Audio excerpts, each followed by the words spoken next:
Hey guys, welcome back to the channel. In today's video, I'm going to show you how to get carbon in Arknights Endfield. So let's get started. Now, carbon is essential for tech upgrades and manufacturing, so knowing how to farm it efficiently will save you a ton of time. Early on, you want to start by harvesting carbon nodes. Now, you want to look for them on the world map in rocky or mining areas and just interact to gather resources. It's simple and effective for your first stockpile. And your best bet here is right here in the Valley Pass. Next, don't forget to farm battle drops.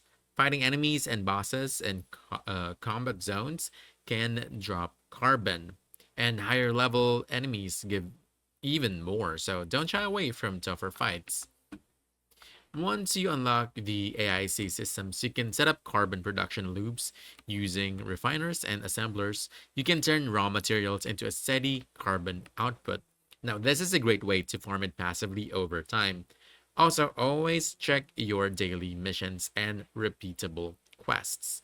Many of them reward carbon directly, giving you a steady stream while you play normally. And if you're really in a pinch, some shops let you buy carbon or related materials with in-game currency or even event tokens. Quick tip: explore new zones for more carbon nodes, focus on high-level battles, automate production once your tech allows, and keep an eye on your storage so your carbon doesn't overflow. And basically, that's it. So if you found this helpful, don't forget to hit that like button, subscribe for more quick guides, and I'll see you in the next one. Thanks!